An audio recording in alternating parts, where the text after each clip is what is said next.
दरवाजा खड़काया, कोई नहीं, दरवाजे थानी आए। तो आके तो उन्होंने कमरियां च घुस गए आ, अगों मर्दा नूं जगाया, मर्दा ने इहदा नाम की भी आवाज़ तो निकल नहीं, उन्होंने आवाज़ निकली है तो एक नूं फैर मार के खत्म कर दिता, सानू कुटना मारना शुरू कर दिता। चाबियां चूबियां लैके उन्होंने खूब कमरियां दी तलाशियां लईयां, लैके आपकी मर्जी ना गए। पुलिस आ गई है लेकिन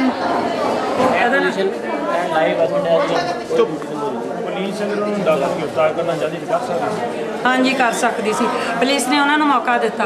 मैं तो यही कहूँगी पुलिस ने उन्होंने मौका दिता, पुलिस ना मौका दिंदी ना कुछ कर सकते सी। आस पास वाले भी सी, साडे हमसाए भी सी, सब दुनिया जागी हुई सी। तो बच्चे को असला हैगा, बच्चे को असला हैगा।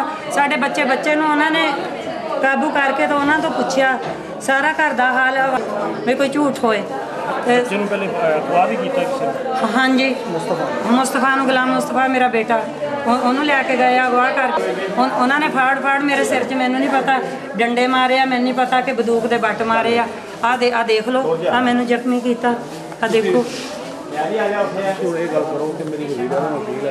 वजीरे आला खबर छाया हो सुते हुए तो नहीं ना, असी तो कहने बार कहने, मैं तो रो के भी कहनी हाँ कि साडा इहदा नाम की आ, सानू इंसाफ चाहिए, साडे नाल कुछ करन।